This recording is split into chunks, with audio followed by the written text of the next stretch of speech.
Hey, what's up, everybody? It's your girl JoJo, and I'm here with the review for the Never Ever Met. This is season 1, and I believe we're on episode 7. I hope you guys are doing good today. I am doing well. I'm in a little bit of a talkative rush because I am working night shift now, and I'm actually trying to get ready for work. So if you hear shuffling going on in the background, that's just me getting adjusted because I'm doing this review at the same time. I may not change the photos and all of that the way that I normally do in the essence of time. So if you don't see any of the photos moving, that's why. Because I decided not to move them so that I could get the review done a little bit quicker. Now, with all that being said, I hope you guys are doing good today. I'm doing well. Did I already say that? I'm saying it again if I did. So, we pick up where we left off on the episode this week with Hurricane and Irene and Big Aaron being separated. They was coming at each other. They was bucking up at each other. And Irene say, she fight for fun. Okay. She fight these N-words for less. So that ain't really somebody you want to push up on. And I believe her because every time she was pulling that duster or whatever that was she had on, every time she was pulling it closed, I noticed Irene a stallion. I don't know if y'all noticed her body, but she real thick about the leg. Them knees was thick.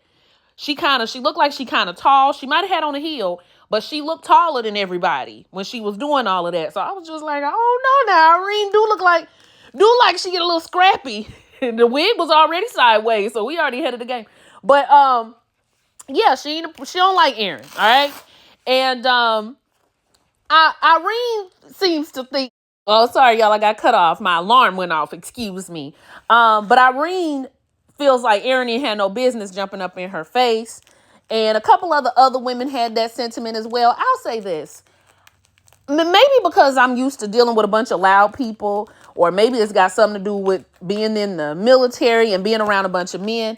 I think that if you are having a disagreement with a man, if a man and a woman are having a disagreement and they are being loud with each other, I don't really see an issue with that. If the two of them are having a disagreement and they are arguing.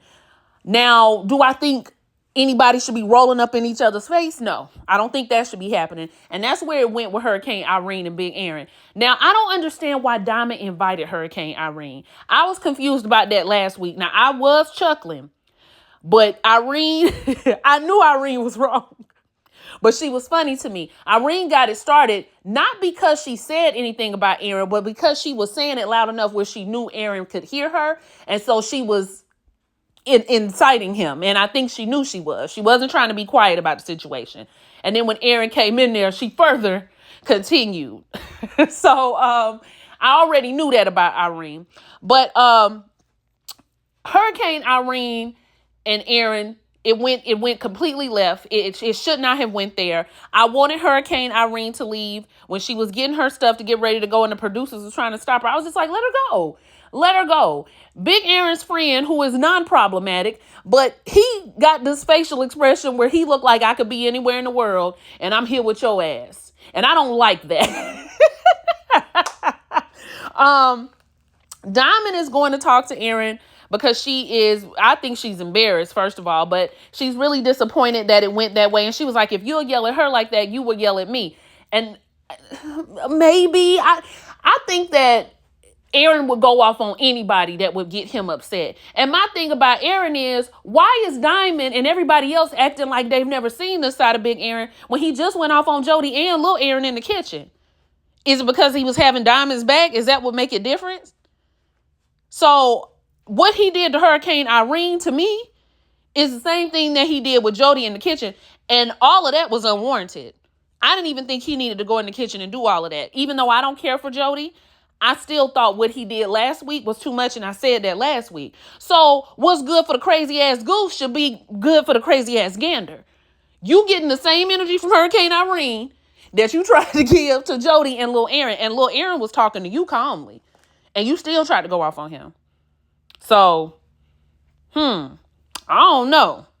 He was getting some of that energy back, and I was chuckling because I was tickled by it. I ain't gonna let Hurricane Irene was funny to me. She was, but she was out of line. She was out of line, y'all. So I wanted her to go ahead and go home. Diamond is wanting Aaron to apologize, and he does. He ends up apologizing to Diamond, and he was like, hey, maybe down the road, me and Hurricane Irene, we might get it together. But for right now, I'm just worried about you and our relationship. I shouldn't have took it there, but she said something about my kids. You ain't care about them damn kids. You ain't care about them kids, Aaron.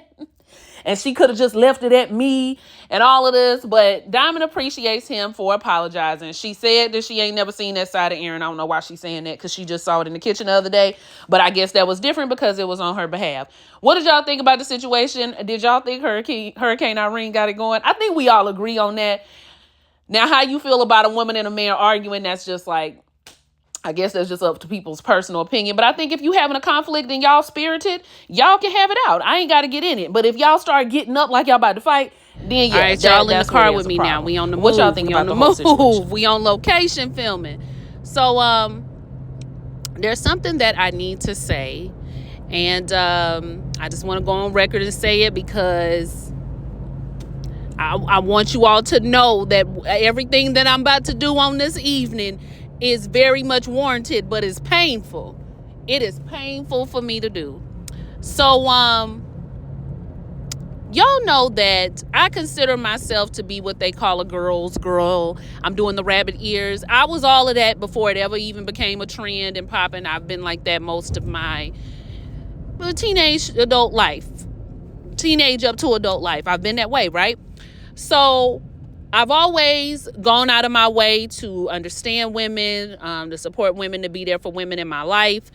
When the song asks, you ask me what I do and who I do it for, I do it for the girls. I do it for my ladies. I do. And I am not ashamed to say that.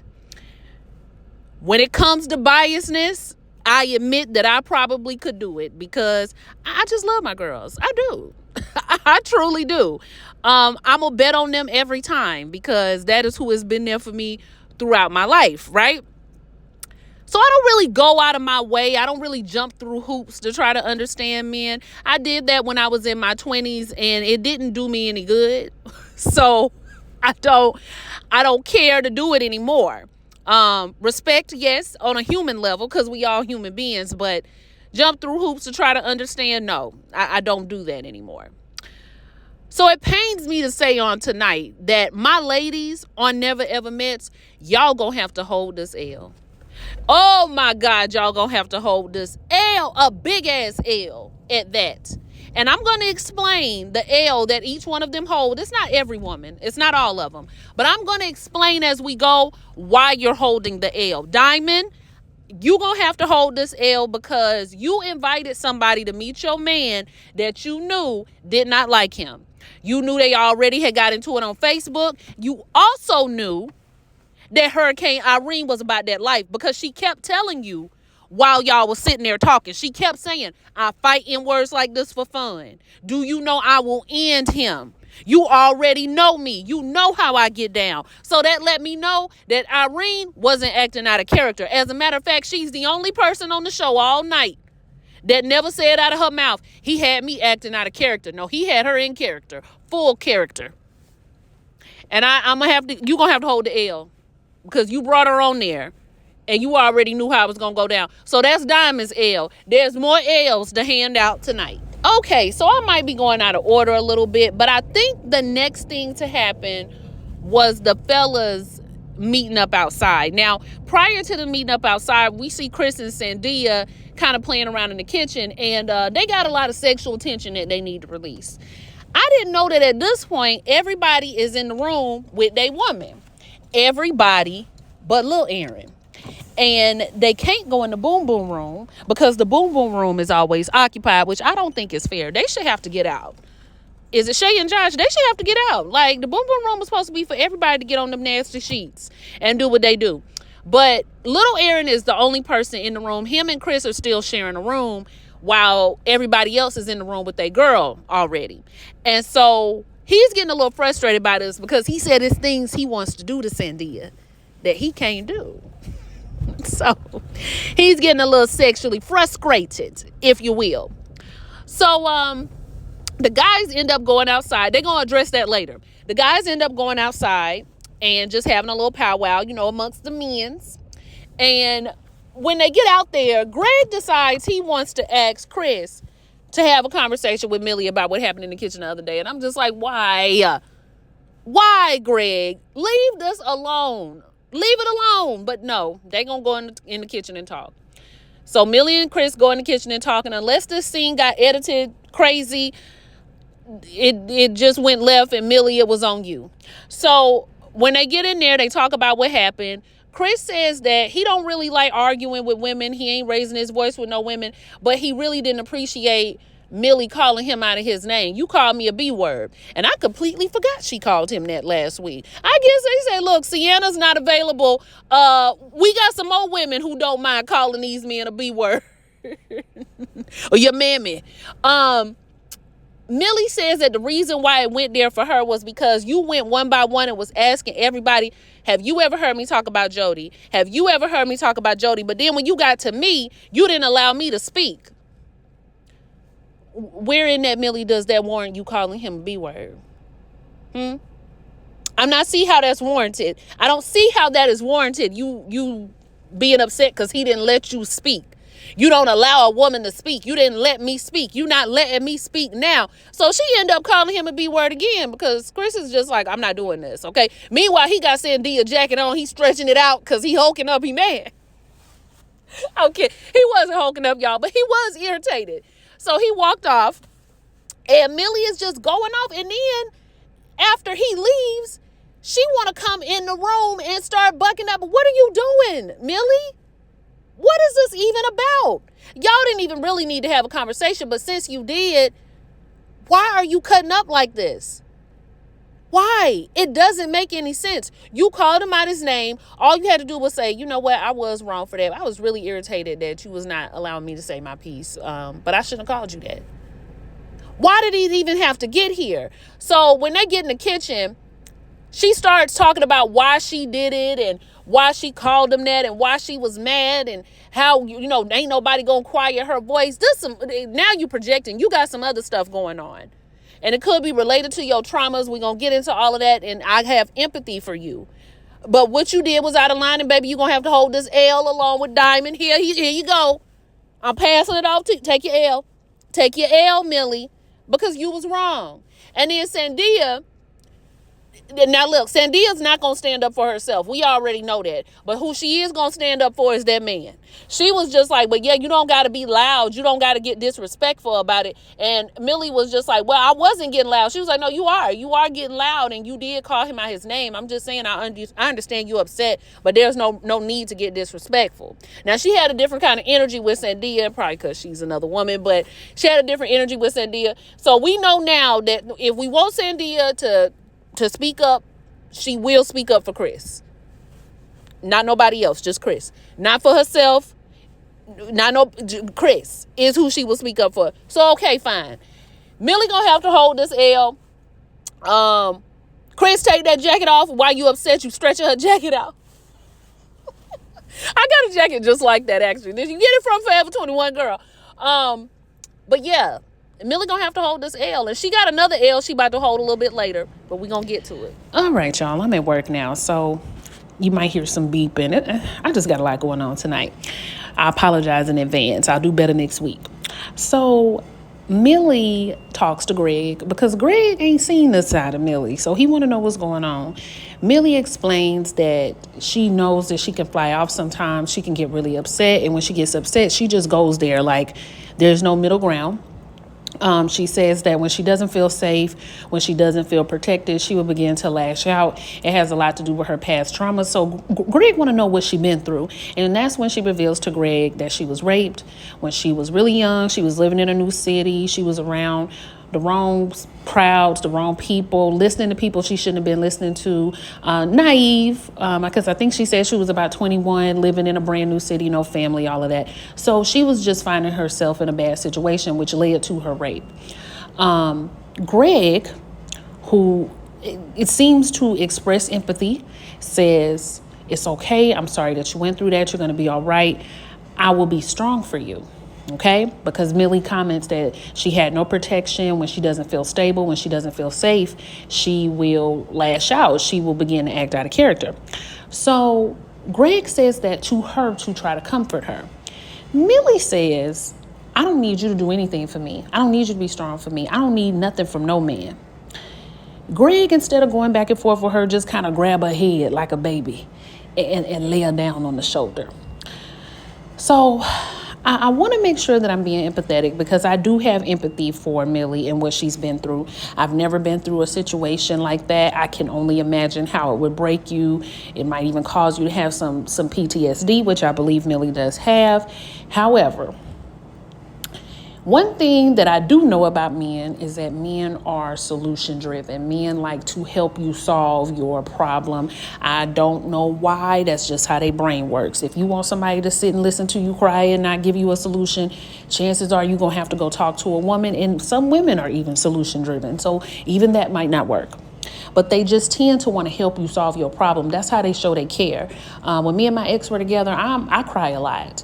And I remember during COVID, I was crying watching the news because I felt like I was never going to see my family again. Like I was used to seeing my family a couple of times a year and not being able to travel during the summer and not knowing if I was going to get to spend the holidays with them. That really was bothering me. And so I was crying about it. And my ex, God bless him, he was just looking at me and he was like, well, we can try to drive to South Carolina if you want, because I didn't want to get on a plane and, risk exposing my grandma. And he was like, we could try to drive out there, or we can get a car. We could do some FaceTimes. He was trying to come up with all this different stuff. And honestly, y'all, I just wanted to cry, child. I just wanted to cry. So he was always like that, though. Anytime I was upset, he wanted to try to find a solution to the problem. Just sitting there crying really didn't make no sense to him.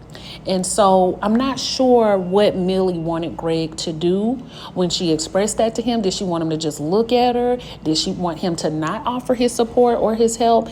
I don't think Millie is ready to date. And there's other parts of the show where this became evident. This was just one of them. I don't think Millie is ready to date. I think she has a lot of PTSD from her experience. I also think her flying off the handle at Chris the way that she did had a lot to do with the naivete she sees in Sandia, or seemingly anyway. But Sandia is a 28-year-old woman. She's not a young child, and she's going to have to handle her own. But sometimes I wonder if she looks at him like the type of men or the type of man that she was naive with and found herself in that situation with. And does she look at Sandia as the type of woman that she used to be? And now she's found her voice and she won't let anybody take it from her. I kind of wonder if that's what's going on. But either way, that's not for me to solve. I'm not her therapist. It's for her to solve. And if Greg is the type of guy that wants to be there for her, she's going to have to allow him to be there. But me personally, I don't think Greg needs to do that. I think it's going to be too much work. And I think that there's a little bit of manipulation going on with Millie. And I'm going to go, let me go straight to the therapy session. When they go to the therapy session, this is actually at the end of the show, Greg is given the opportunity by the therapist to also express his trauma during their conversation, and Millie rolled her eyes. I caught that. And I was just like, what does she believe that he's trying to take this moment for him? I don't know. It almost felt like I'm telling you about this thing that I experienced right now because I know I showed out and I'm embarrassed, and I need to give you a reason for why I did so. But when it's really time to seriously discuss trauma, I'm not going to leave that space open for you to do so. But I want you to understand mine. I ain't like it. I didn't like it. I don't even know what Greg is about to say. We don't get that yet. But those are 2 L's I need Millie to hold. So she has a total of 3. 1 for what she did with Chris. The second one is for her saying, I don't need nobody. And it's true what Greg said. We all need somebody. Even if it's not a romantic relationship, we all need somebody. And 3, what she did in that therapy session. And I got a feeling she got some more L's coming. So yeah, Millie, you're going to have to hold them L's, baby girl. I didn't like that. I did not like your behavior. Oh, and I forgot to add, Chris, ain't nobody mad at you and calling you no B word because they think you attractive. I completely forgot you said that. I was on your team until you said that right there. I was just like, this boy, he determined for me not to have his back. I couldn't even have it in this situation because of that right there. But Millie, you're going to have to hold these 3 L's. Okay, baby? And you're not ready to date. All right, y'all. Let me hurry up and get this done because I really do got to get to work. All right. So, you know that Aaron and Jody are little Aaron, excuse me, they're getting together because they're going to meet each other's person. So her friend is coming and his father is coming. Now, I don't know if I'm ovulating or if I just got something going on, but little Aaron daddy had a little je ne sais quoi about him. Okay, the man was cute. The man was very cute. And I like the exchange that they had. Little Aaron expressed to him that Jody was a sexologist, and he's a little bit nervous about that because what if he try to pull something and he missed the mark and she ain't impressed? And Daddy Aaron is just like, oh, you ain't got to worry about that. Okay, you my son. And you've been with other women before, and how did you learn? They told you what they like, right? So she's a sexologist, so she gonna tell you what she like. Then he discusses how nervous he is, like just about her boundaries and how he's had trouble getting closer to her. When Jody's friend comes, y'all, I was just smiling at the TV because they was just yelling and screaming and hugging, and I like that kind of energy exchange. I really do amongst the girls. So they was excited to see each other. The friend want to know how it's going. Jody starts off talking about the dates they went on, and the friend is like, "Okay, what about the other stuff though? You know what I mean." And Jody says they not really going there right now. She's trying to take it a little bit slower because I'm kind of a man eater, and the friend is like, "I know, girl. Find time to take it slower, but okay, you want to do something that works differently for you, so fine." So Jody ends up meeting the father, but before she does that, Big Aaron decides that he want to have a talk with Daddy Aaron. And I'm just looking like, you know what? I know I only had L's for the ladies today, but I'm going to have to go ahead and give Big Aaron his as well because he keep getting in everybody's business. Have you not learned your damn lesson? Didn't Hurricane Irene just come in there and read you from the windows to the wall? Why you was still in everybody's business?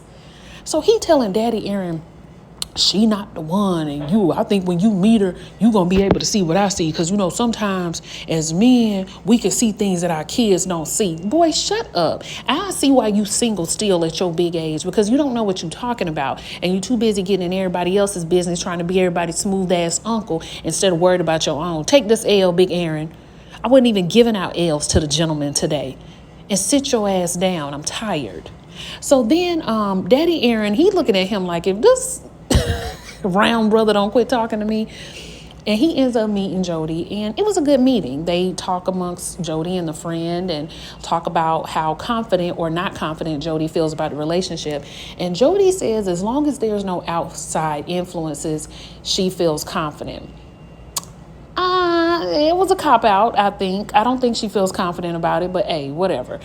Her and Daddy Aaron end up sharing a little dance of La Salsa because he has found out she likes the salsa dance. And I'm thinking to myself, she must be really strong in the legs to be able to salsa dance with them brick-ass shoes she had on. Them shoes look heavy. So she's salsaing in them bricks, and she was doing pretty good. She was getting down, but I'm going to tell you, Daddy Aaron was a strong lead. I think that's why I was turned on.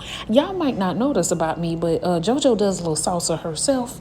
I done had a few lessons of 15, and I do a little salsa as well, and he was a strong lead. Like, he one of them types, if you anticipate the turn, he snatched you back around. Ooh, child, I be about to pass out. But yes, okay, Daddy Aaron. And Jody was showing all them teeth. She ain't showed that many teeth since Chris said that they was here, and they had a connection, and she was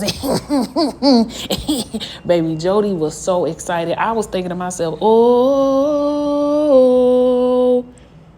little Aaron, you gonna let your daddy steal your girl? Because that's what it's looking like, baby. You better keep your good eye open. Wouldn't that be something if Jody got with Daddy Aaron and then little Aaron had to say yes ma'am, no ma'am to her? Call her Miss Jody or Mom? I don't know. She seemed like she might be into that. So anyway, they have a good time, and the daddy is just as delusional as the son, because he talking about, yeah, they just hating on y'all. Get out, Daddy Aaron. So the following night, the fellas meet with little Aaron to have a little intervention. So he in there with his flagellants in Chris and Cynthia's area, and they want him out. And all the fellas is like, you need to figure out what's going on with your girl, because everybody with their girl but you. So figure out what's going on. Little Aaron decides to go in the room with Jody, and instead of staying on his side of the room, he want to push the beds together because he feel like he should be able to do that. He want to get closer to his girl. Jody said, oh, hell no. Okay, hell no. Little Aaron kissed her on her forehead. She don't like to be touched in the middle of the night. She was sexually abused. That's part of her boundaries. So she tell him the next day, you completely messed up with me. And little Erin, before she can even get it out, says, I know that I lost your trust last night for doing that, but I was just trying to get closer to you. And he didn't tell her that he had talked to some of the guys. I don't think. She actually found that out later, but everybody else was with their girl, so he wanted to be with his girl. That's why he did it. That's why he got closer to her. She didn't appreciate that. We don't have to do what everybody else does. I've told you about my boundaries. I don't like people all up on me, and you disrespected me last night. I don't appreciate that. So when she goes in the kitchen, she expresses these things to Shay and Josh, and Chris finds out about it as well. Chris admits that they did kind of gas little Erin up to do that because they just felt like it was time for him to get out so everybody else could have some private time. While I empathize again with Jody and her abuse and her situation, and I know that I know people who you can't do stuff to them in their sleep. So I do understand that. But I feel like this is a cop-out. I still think she don't like little Erin, and I'm giving her an L as well, okay? Because if she can sauce dance with Daddy Erin, she can at least hold little Erin's hand. She can let him put his arm around her. She can do a little something. So while you want somebody to respect your boundaries, is little Erin getting anything in return? I feel like y'all would be great friends, but this relationship is not going to fly. I got to go to work. I can't expound on this whole thing any longer, but y'all let me know what y'all thought about the episode. Like, comment, and subscribe. I'll see y'all for the next one. Bye.